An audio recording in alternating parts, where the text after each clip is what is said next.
Rollmate to Soulmate is his new book that just came out at the end of July, right? Yes, in Yeah. fact, the Audible just came out a few days ago. Okay, why don't you tell us a little bit about yourself and introduce yourself to our audience? Well, let's see, my background was being very involved with the feminist movement, and I was on their board of directors and spoke all around the world on women's issues. And then I began to hear, I remember in Japan the first Oh, time sorry, from sorry, sorry. Go a ahead. teacher coming up to me afterwards and saying, in my class, boys have more problems than girls, and that started putting boys on in my consciousness. And my sister told me that when parents divorced and there was a boy in the classroom in particular, and he didn't have his father involved. That was really he tended to have his be depressed and his grades went down.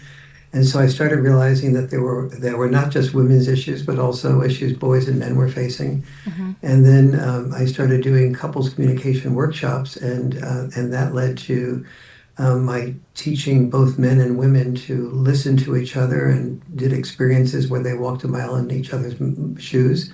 And that led to my developing a couples communication workshop. And I was thinking about putting it into book form, and somebody writes me and says, this part of your workshop, which at that point in time was only a part of my workshop, was really so helpful. I'm using it now for my family business. And this was signed by the president of Walmart. So I thought, Yeah. and then I also was hearing that the most advanced form of couples work and communication was active listening, but that active listening wasn't being done without the help of a therapist anywhere. And so I started asking myself, was there a way to have people be able to hear personal criticism without becoming defensive? And when I looked into that, I saw that biologically speaking, when you heard criticism, it was a potential enemy. So the fear was that somebody was going to attack you. Therefore, it made sense to become defensive, even to kill the enemy before the enemy killed you. Mm-hmm. And so that what was biologically natural was becoming defensive, and that was functional for survival. It was just terrible for love. And so I started working on whether I could get a couple, a person who is about to hear criticism, to feel safe and to feel that criticism, if listened to well, could actually increase love. And if he could be able to hear, or she could be able to hear that criticism from their partner, and as they're hearing it, they actually feel that the more their partner exaggerates, the angrier they are, and they provide a safe environment for that. That will make their partner feel secure, feel more loved by their partner, and therefore feel more love for them, and not have to have them walking around all the time with a concern that they have, and walking on eggshells, figuring out when should I say it, how should I say it, and ultimately keeping it to themselves, and then someday a big explosion happens. Right, and active listening. Okay, that's something I'm familiar with. I have a therapist that does that, recommends that, and it's something maybe everybody else isn't. Do you want to explain what active listening is to? Yeah. Yes, active listening is something where, let's say, you're upset about something, so that rather than your partner becoming defensive immediately, they say what they heard you say, and then they ask if it's distorted or if they've missed anything or anything that you'd like to add, and with the guidance of a therapist, and the therapist being in the room, it tends to create enough security for that to be a very effective method. The problem is when it happens independent of a therapist, the natural defenses that we have when we hear criticism are come up immediately and naturally, and so you're hearing criticism without having those natural defenses, and then you're being expected to repeat the criticism without those defenses, Mm-hmm. and so it feels to the person without the guidance of a therapist like double jeopardy. Right. The problem is that not many people in the world cannot afford a therapist, and even if they can afford a therapist, I wanted them to be able in their everyday life not to have to run to a therapist when they heard something that was oftentimes from the partner's perspective. They weren't expressing a criticism; they were just making a suggestion. I love it when you Mm-hmm. put the dishes in the dishwasher rather than in the sink. from the person saying that perspective, they just feel like they're helping to make the house more efficient and and more effective. And from the person hearing that quote concern, it doesn't feel like a concern; it feels like a criticism. And they tend to respond defensively, like I did the other day. You didn't even notice it, or you left some dishes in the sink also. So what are Yeah. you talking about? And that Right. type of thing.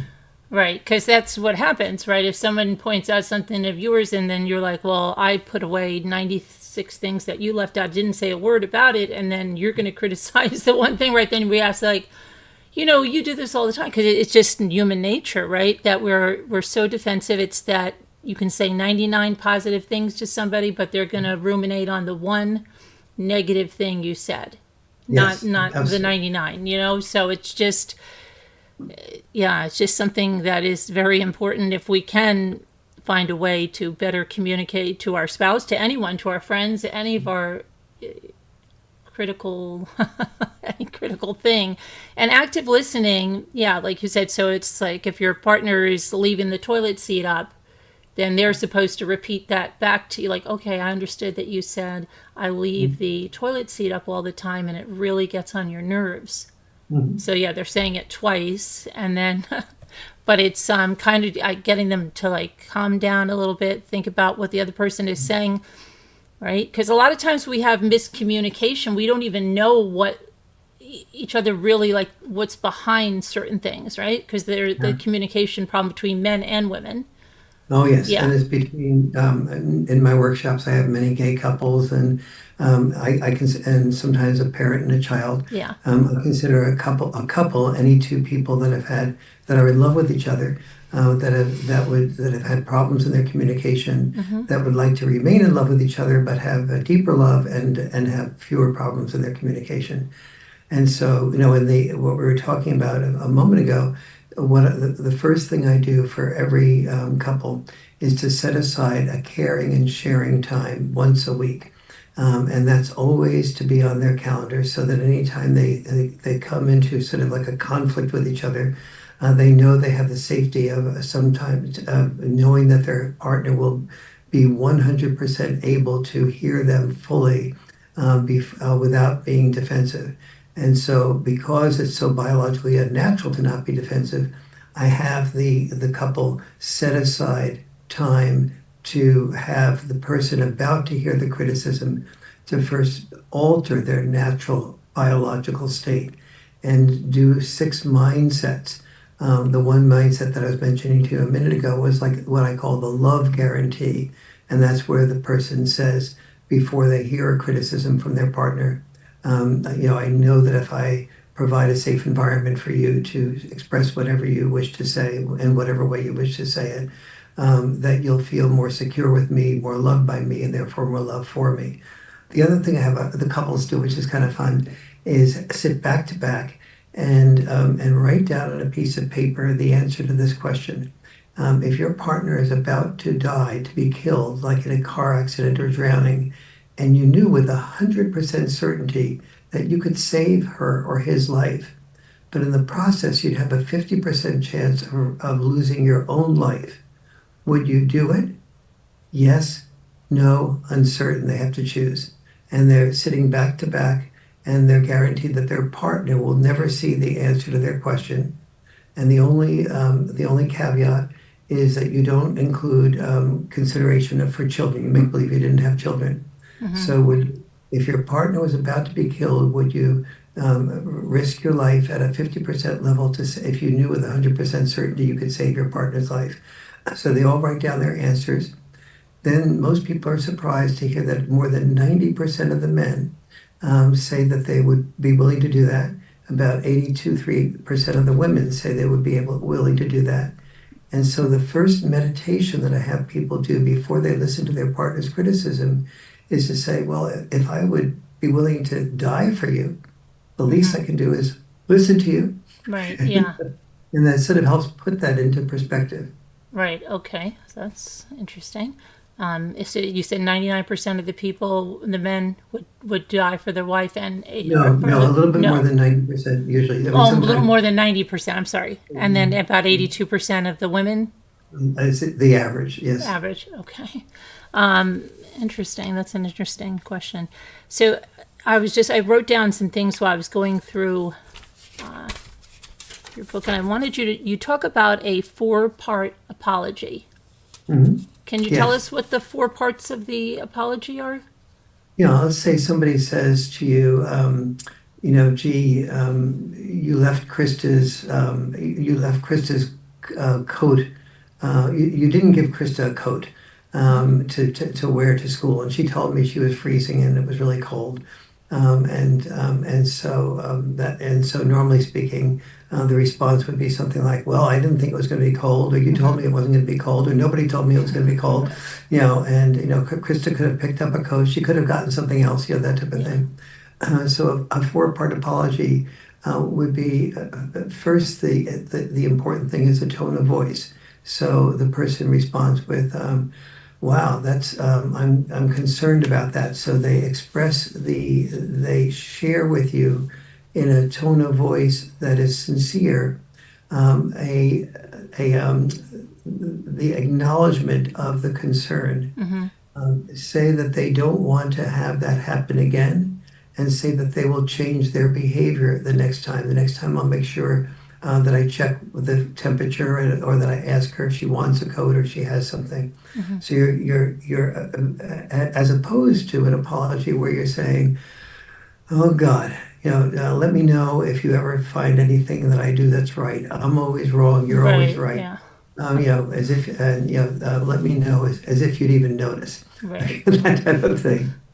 And one of the most important parts of I have in the Role Mate to Soulmate book 23 love enhancements. One of those is the caring and sharing time.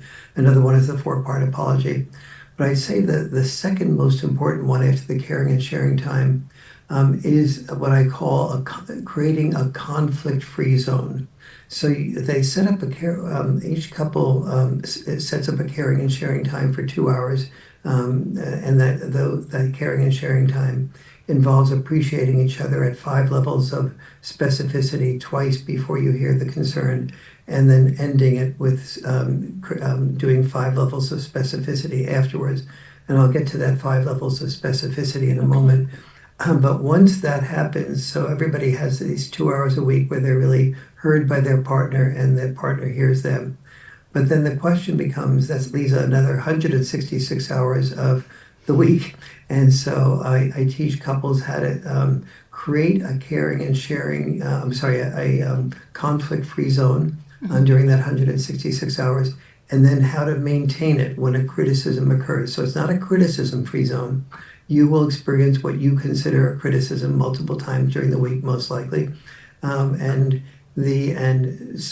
how do you take that criticism? And so the first step, for example, in creating and sustaining a conflict-free zone is visualizing. And when you visualize, I can do 2 things here. I can respond to my partner's concern or criticism by giving a defensive response. And that will almost invariably lead to her or him becoming defensive in return, and us escalating this into an argument, and we'll be sour on each other for a while. Mm-hmm. Or alternatively, I can visualize saving my response to the caring and sharing time, and with a 100% likelihood that I'll be heard and seen fully, or alternatively, pretty much a 90% likelihood that we'll get into an argument about this. And so that gives somebody a real visualization, gives them an understanding of how they can really feel heard during the course of the week. And then I have them do a number of other things, like to journal. And one of the things that they do when they journal is they do what I call a 4-part journaling. And the first part is what I call stage 1, which is the self-righteous stage, where you write down 100% of the reasons why you're right and 100% of the reasons why your partner is wrong, and then you begin to hone that, carve that out with 1 or 2 reasons why my partner has a point, and and then more, and then Mm-hmm. eventually you write your last stage. You write the whole perspective from your partner's perspective. Mm-hmm. Yeah, because I know that like being, working with a therapist over years, sometimes the things that you say, okay, well, this is what I'll do, we'll do this the next time, or this is what we'll do.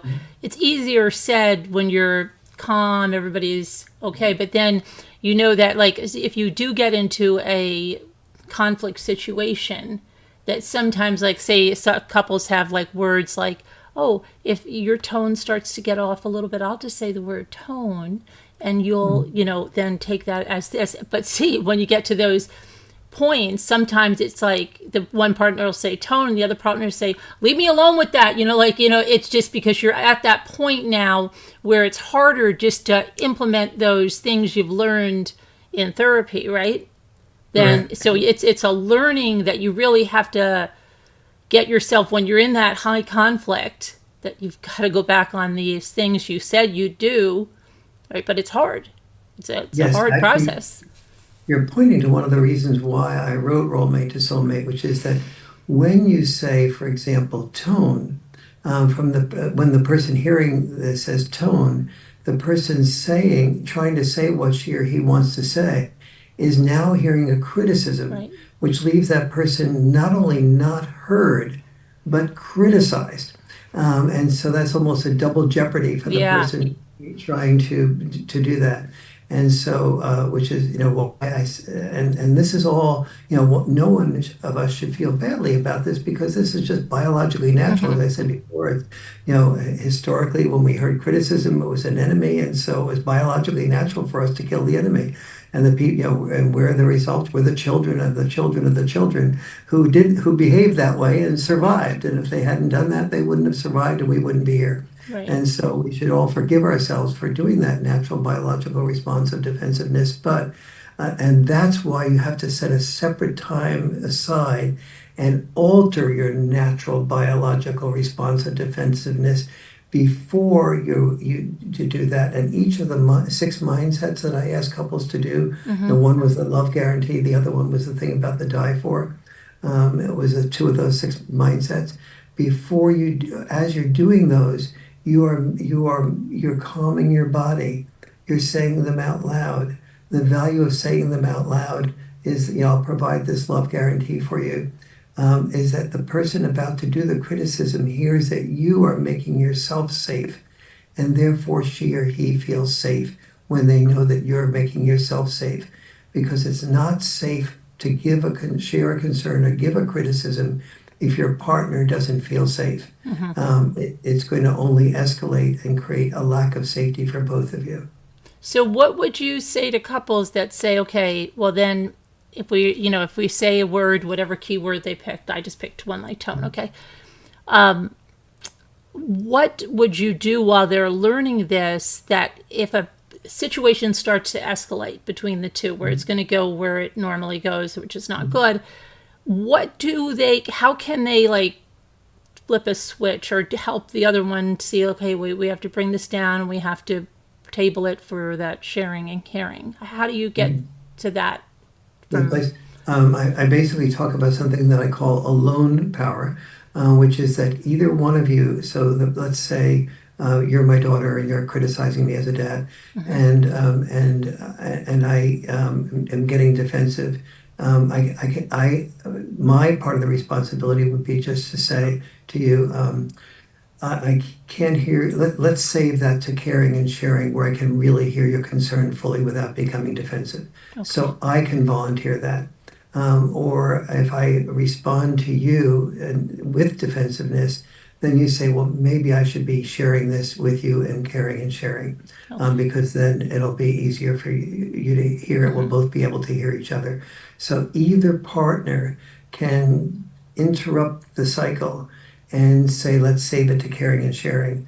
And therefore, I say to couples, whenever either of you get into an argument, if because you both have a way of being, either one of you can say, let's save this to caring and sharing. Mm-hmm. And so, therefore, any argument that persists is whose fault? It's both your faults, because either one of you can use this alone power to Okay. say, let's save it to caring and sharing. Right. Okay. Good point. Yeah, that's good. What was I going to say? So you already mentioned that I did write down about that letter you got from the son of Sam Walton from Walmart, and you know, so you've done a lot of work with couples over the years, right? Let's see. You say that the four depleters of love: criticism, complaints, feeling controlled, and complacency. Yes. Right. Yeah, yes. The criticisms, in a sense, we've already handled. And when I ask people, when I see people break apart, it's almost always from the tendency to become defensive in response to a criticism. Now, let me deal with criticism here a bit, because from the perspective of the person giving the criticism, it usually does not feel like a criticism. It usually feels like a suggestion for something that could be done better that will improve the relationship. Whether it's something as simple as, like what you said before, not leaving the toilet seat up, or not, not doing something. They feel like, all right, if it's nice and clean around here, this will be great for both of us. But the person hearing any expression of a concern, that is, any expression of a request for a different attitude or a different behavior, like tone, will experience that request as a criticism. And so that's very important to realize, because one is almost always dealing with that gap. Right. And and it's not like one person's more at fault with that. When the situation's reversed, the experience is reversed. So that's the criticism part. And so the responding defensively is the depleter of love. The second is complaints. And many people say, well, let's say they choose a restaurant, or one of the couple chooses to go to a restaurant that they think will be really good, or they suggest a movie, and then you're at that restaurant, and your partner says, "Boy, that guy was a little obnoxious, don't you think?" Or that service was really slow, or the soup is really cold, or this is, and they make some criticisms of the restaurant.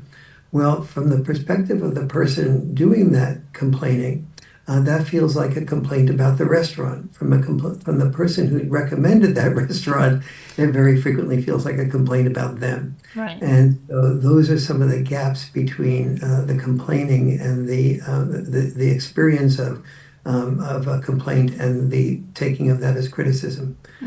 The next is the controlling. So I ask in my workshops, how many people feel that you complain more than you think is really healthy or wise, or than you'd like to? And most people raise their hands that they do. And how many feel that you maybe criticize, now that you understand criticism, more than you'd like to? Almost everybody raises their hand. I say, how many people feel that you're controlling? Many fewer hands go up.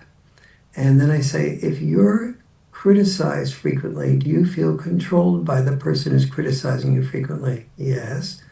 If you have someone complaining frequently about recommendations that you make, do you feel a little controlled by those constant complaints? Yes. And then they get that the combination of criticizing and complaining is experienced by their partner as controlling. And very few people want to think of themselves as controlling. But if those other two things click, then that should also click. The other is complacency, and complacency is more complicated. So as I'm looking at you, it appears that you dress very thoughtfully, and you put makeup on very thoughtfully, and you do it in just very nice proportions, and you take very good care of yourself and your hair. And so let's say that you were single, and you were meeting when you first met are you married? Yes. Yes. You first met your husband, the chances are fairly good that you were, that you were looking over your wardrobe and checking it out, and he made sure he was properly shaved, and if he had a beard, it was clipped nicely. And you're all and also checking out his wardrobe and thinking about the way he's going to deal with you, talk with you, not talk with his mouth full, or whatever negative things he might have as part of his history. And then maybe you move into each other, you get with each other, get married, and after a while, you begin to dress somewhat sloppily, or maybe wear old, sweats around, and and maybe not be so careful about various behaviors you have. And that lasts for a while, and that's sort of the setting in of complacency. Right. And then you get ready to go out on Saturday night to meet some people at a party, and it's a really nice party and with people that you really respect. And you start taking out the wardrobe again and putting on the makeup again and so on. And the underlying statement that's often unconscious for many couples is, I'm sort of like, leftovers to you. And, Right. now you're thinking about, you're suddenly concerned about every part of your body. And if somebody's coming over, you're cleaning up the house and you're making a good meal and checking out various recipes. And I feel like you're 10 times more attentive to the company than you are to me. What does that make me feel like? So that's the downside of complacency. The upside of complacency is that around each other, you feel comfortable being more That's what I yourself. was just going to say. Yeah. And Right. so, but the key thing to have happen here is bring complacency up in a caring and sharing session Right. and talk with each other about, are you out of balance? Are you at the balance that you'd like to have? Are there certain things that you are doing in the complacency mode that are sort of annoying to your partner, that you want feedback, that feedback on would help at least cutting out those things? Is there once a week or once every 2 weeks where we can set aside a time where we treat each other like company? And we make the best meal and make believe we're meeting each other for the first time. Right. Date And if night. you, Yeah, or something. what Right. was it? A Yes, date night or something. Have that scheduled in. exactly, a date Right. night. And the date night not just be comfortable things. It goes out of our way to make the house cleaner, et cetera, et cetera. And then you'll find usually that also the passion results from that as well.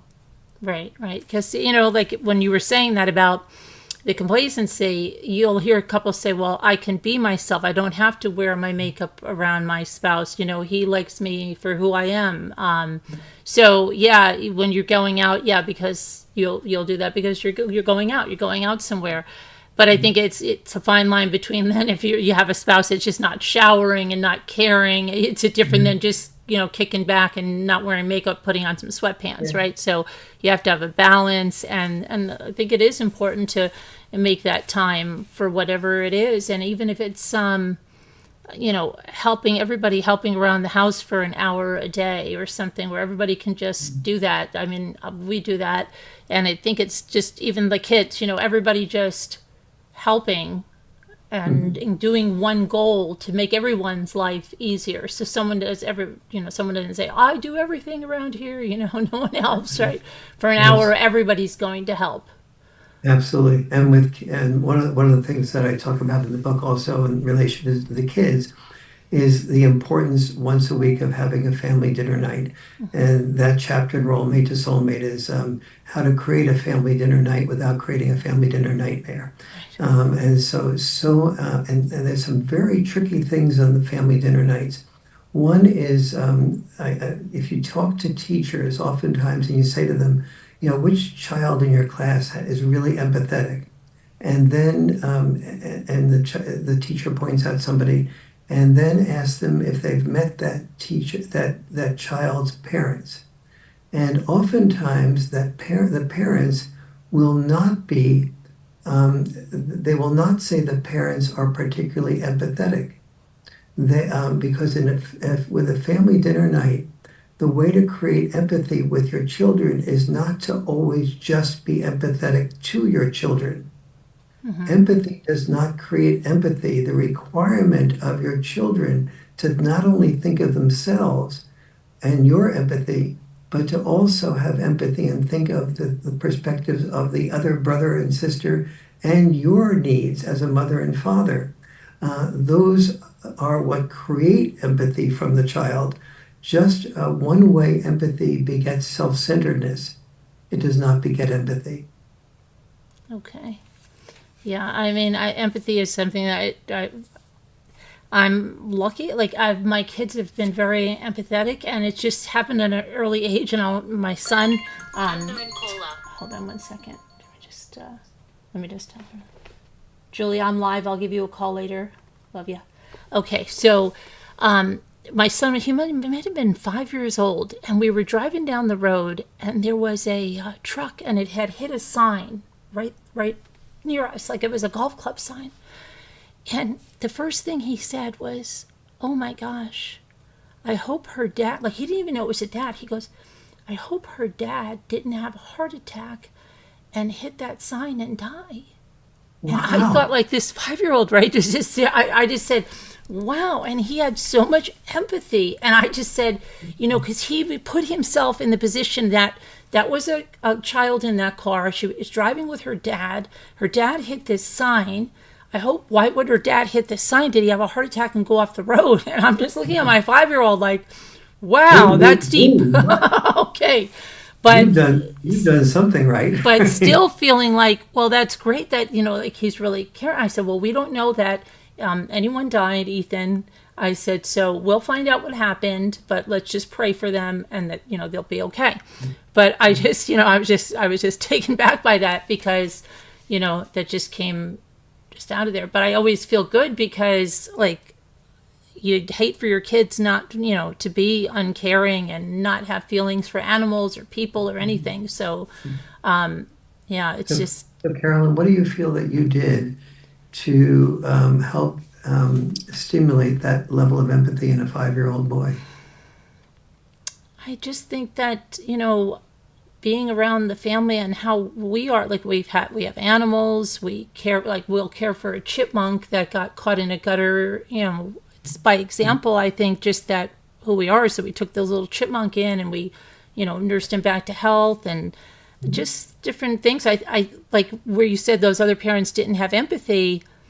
I sometimes feel I have too much, where like I get overly emotional about some things. If I see something on the news, like it's hard for me to get past it if it's really bad, or if like even like on Facebook or something, a lot of the sad things really affect me.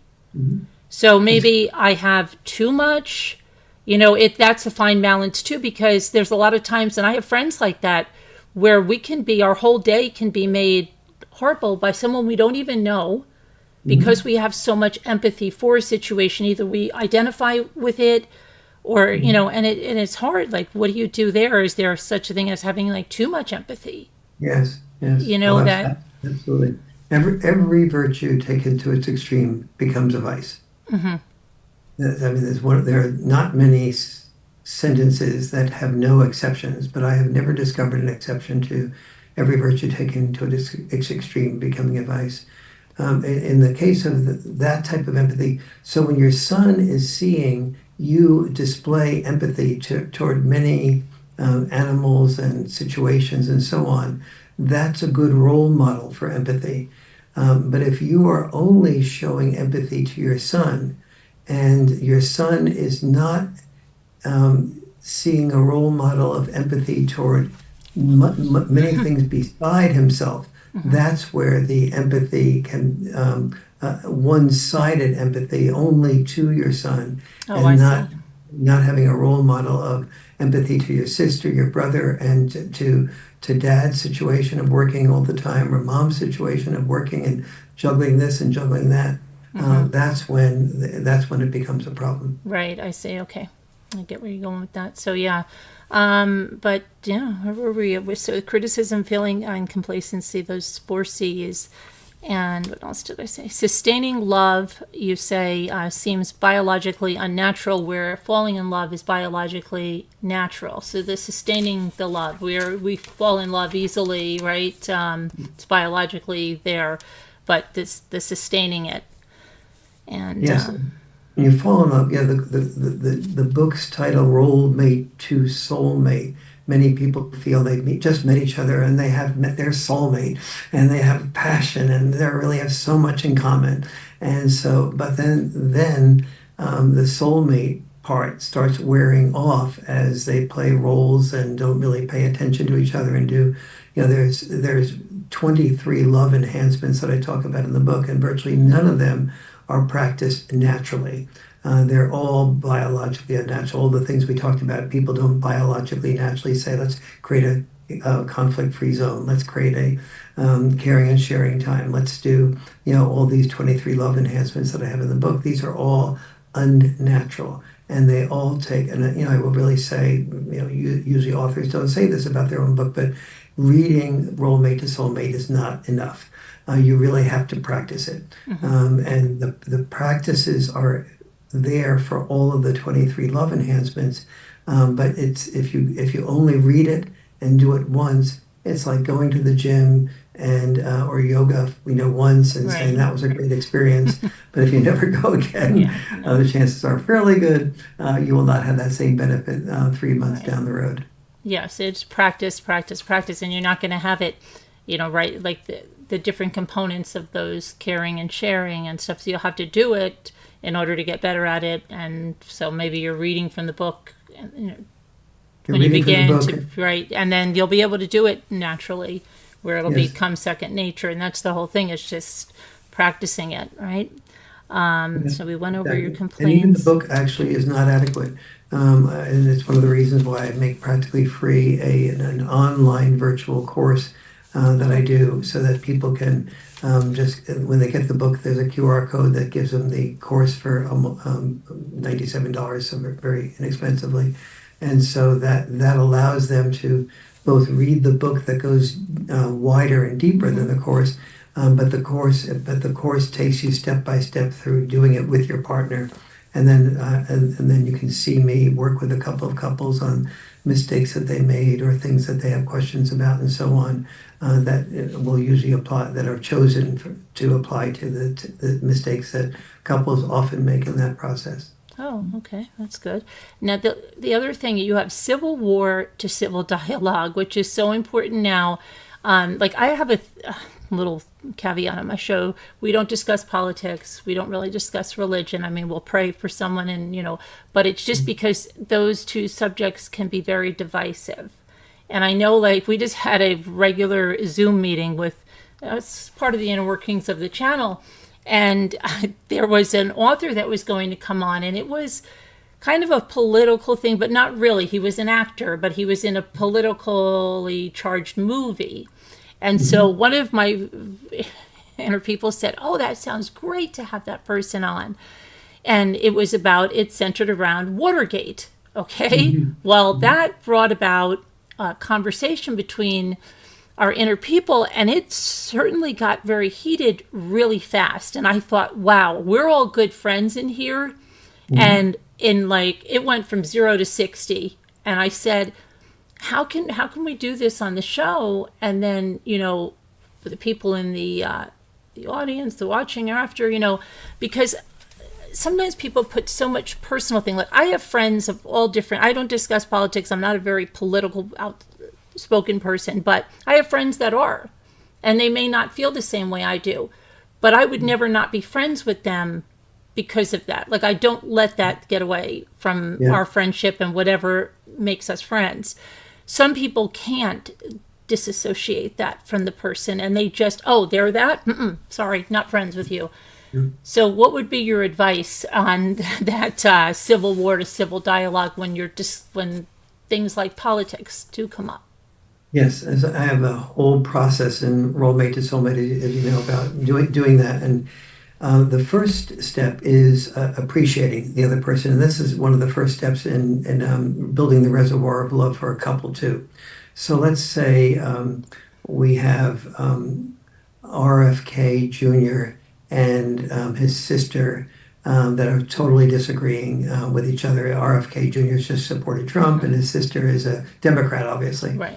And so the first thing that they would do is to acknowledge that they're going to go through a process that's artificial to be able to, because to avoid politics and avoid religion is avoiding our values. And so if those values in expressing those are going to erupt into discord, then yes, avoid them. But if there's a way to really appreciate each other and hear each other's perspectives, how much more it will deepen the love of RFK Jr. and his sister, or Tim Walz and Jeffrey Walz. Jeffrey Walz has said that, the progressive ideology of Tim Walz was so repulsive to him, he hasn't spoken to him for 8 years for that reason. So no matter who it is on which side of the perspective, the first thing to do is appreciate them at multiple levels of specificity. So, suppose, let's say the sister of RFK Jr. says, the first appreciation would be, I remember how when you were young, you were so inquisitive and so curious, and then you'd understand and grasp different perspectives so quickly, and then when other people were afraid to do something, to talk about them for fear that somebody would disagree with them, you would be willing to speak up. And I always thought to myself and admired you for how courageous you are. So before RFK Jr. is hearing the critique of how in the world could you possibly support Trump, he's hearing from his sister about how much she was appreciated and admired and respected him. And she's not just hearing it in general terms, like I appreciated you, I appreciate you a lot. That's like so, it doesn't hold. But if you're recounting childhood examples in this case of the way you've appreciated this person, and so when you're going over for Thanksgiving or during the end of the fall and it's in mid-election season, and everything is all about this. The first step is appreciating at what I call 5 levels of specificity. And each of you explain that before you do, you share the differences you have, that you're first going to hear each other's appreciations of that other person's at these very specific types of levels, where the actual story is told and so on. And then you look at what you have in common. What do RFK Jr. and his sister have in common, and Tim and Jeff Walsh have in common? Why are they so angry?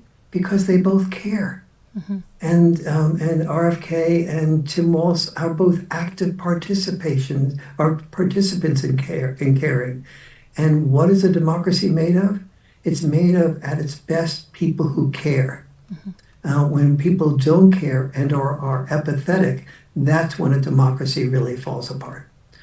So they're seeing what they have in common with each other before they move to that next level.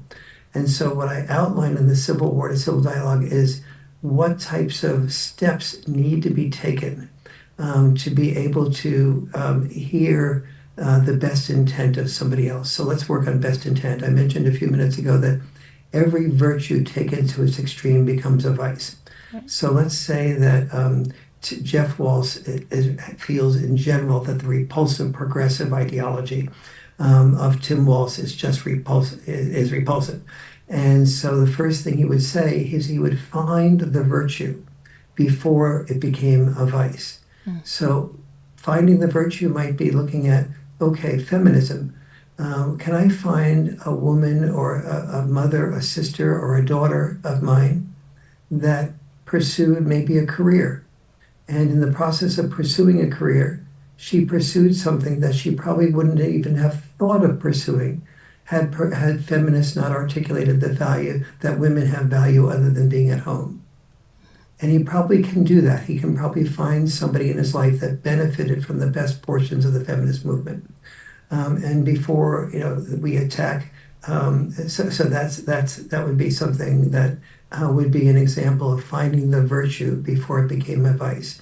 And if somebody is saying DEI is just so filled with cancel culture and making people have victim power being a form of power, and it used to be that this feminist movement was so much in favor of women being empowered, but now it's focused on victim power. So you find the empowerment before you focus on the victim power having become the vice of that. And so those are some of the first steps that I introduced. But you set aside that time to hear each other. You make it clear that it's not biologically natural to hear each other that has a different perspective, because when we hear people with different perspectives, like when we hear China criticizing us, and when China hears us criticizing them, they get up their defenses. And it's not easy to hear, because we have a history of knowing that when Israel and Gaza are criticizing each other, it may not be safe for long. Right. And so that's what's natural. And but when we love somebody, we're in conflict between what comes natural and what we really want when we from our family members and our friends. Right. And like it just like how Facebook has exacerbated, maybe you wouldn't even know sometimes what your friends or some of your extended family are even thinking, but because people are posting every thought on social media, that sometimes brings up things that would never happen if it wasn't there, right? If it we didn't. Absolutely. And the algorithms, as we all know, you watch anything two or three times, and then 15 more things supporting that bias come up and make you feel after a while that that's the only thing that is true. And whenever we say when we say things like truth to power, think about the self-righteousness of that. I have the truth, you have the power. Think of the word progressive. People who call themselves progressives, indirectly they're saying that everyone that disagrees with me is regressive. Think of the word patriotic. When somebody says, I'm a patriot, that suggests that everyone that disagrees with me is unpatriotic. Right. Those are all self-righteous terms that create alienation and distance between people. Yeah, and just like how many people now consider the American flag, which should be a symbol for all of us in America, to be assigned to a particular party, and which is crazy, right? So, but it's what's happening. So, yeah, it's just I mean, there are people that completely sign off of during political elections and stuff. They'll say, I have to get off Facebook. I've seen it, in my own, I have to get off Facebook because I'm getting too invested in, like, they got really so invested in either like defending or what their position or what they feel. And I've had people close to me, really, they couldn't get off of it. And I said, okay, but why are you, I understand your passion. It's great, but you don't look like you're having a good time. Like that, this is causing you duress. You're upset. Why? Like, if it's that, don't look at it. Sign off of Facebook. Don't even get on it, because like you're coming like, oh, your cousin said this, and I've got to go set my cousin straight on this. It's not your responsibility. Just absolve that for you, and you'll be so much happier. Don't worry about it. But a lot of times they can't do it for whatever reason, and it causes them, their passion is causing them so much grief, it seems. Absolutely, I couldn't agree with you more. And so it's important with somebody like that to recognize that they're pursuing a purpose, that they are caring, and also recognize that I care about you being healthy. I care about you being happy. I care about you being balanced. Take a break. Take a Yeah. vacation. That's what they are for. Right. Yeah, absolutely. Because it's not getting anywhere. Because we all know there's people that, not even political, but just like very adversarial people that'll ask you for an apology or whatever it is. You give it to them. It's not good enough. You come back with this one, and it's just no matter what you do, if you have it in black and white, they're never going to accept it. You'll never, it's just better like to disengage Mhm. from people like that. But I think some people just have a really hard time in turning that off or walking away from that kind of toxicity, because it is toxic. And so I do hope the steps in the book to be able to hear somebody and to that you disagree with and that you feel is where you feel like they're an atheist, therefore they're evil. They are they're so God oriented, therefore they're evil, or they're sort of just lost in that, or whatever the differences are about religion or politics. That you don't have to change your mind to be able to leave somebody you love feeling seen and feeling heard, and having you identify for them the virtue before it became a vice. Right. And the last thing I just want to talk about, like parental relationships with like even adult children, Mhm. because as parents, we feel, well, I can speak for myself, sometimes what would come across as criticism, and it is, but you're saying it for a place because you want to help your child, not hurt them, not make them feel bad, but and then you're caught between like a rock and a hard place. Like, do I say it because I know it's going to cause defensiveness immediately? So do I just say, look, they'll probably not even, care about or change what I say. Maybe it's something about something they're wearing, or, like a small behavior, not something major. Not, okay. Yeah. So is it better for the parent just to say, okay, I'm just going to refrain from saying anything, and they're an adult, they can live their life the way they want. Maybe that's not what I would be wearing to that, or we're doing, in that situation. I'm just going to step back and not offer that criticism that I think is going to be helpful to my child. Is it better to do that? No, I think it depends on the age of the child and also the frequency of the comments, and how important is the issue. And so, if it's a life or death issue, then, like the Right. child climbing too high in a tree and potentially falling out, you can either, get under the tree and make sure you, help the child to, Right. cushion a fall. Or you say, I have only one gift in life, and it was my legs, and I was able to kick football in high school almost as far as a pro, and but my father just fought me about not becoming a football player, because he knew that at 6'1" and 149 pounds. The chances of my getting crushed by some 300-pound person was pretty darn great. And I think no matter what my size was, he would have prevented me from doing that anyway. And he got into fierce arguments with the coach. And I truly, truly bless him for doing something that I wanted to be able to, show off with kicking, field goals, et cetera, like any high school kid. But that was, that was a life or death, issue. I mean, I could have been not maybe life or death, but severely hurt, had a concussion, spinal cord injury, Right. been severely hurt. And so on those types of levels, I think it's really important not just to set boundaries, but to do something very different from setting boundaries, which is to enforce the boundaries you set.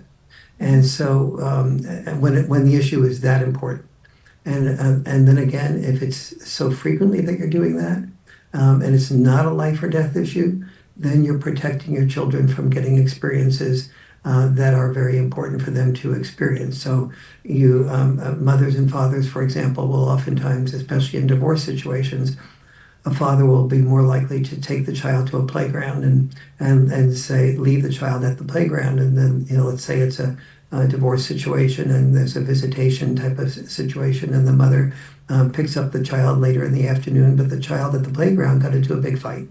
And got a black eye or whatever. The mother sees the black eye and says, "What happened?" And says, "I got into a fight on the playground. Where was your dad?" "Oh, he was home." "Oh, yeah, the finals of the basketball tournament are on today. Yeah, he cares more about basketball than he cares about you." That's the way it appears to the mother. But oftentimes to the father, to allow that child an opportunity to have whatever happens happen, and then talk with the child afterwards about, well, what were the red flags? Was somebody drinking? Was somebody doing what I used to be involved with when I was younger? The high school kids had something called fouling practices, how to foul and get away with it. Was that a part of your situation? And so many fathers' perspectives on that is, I want you to have the opportunity to fail.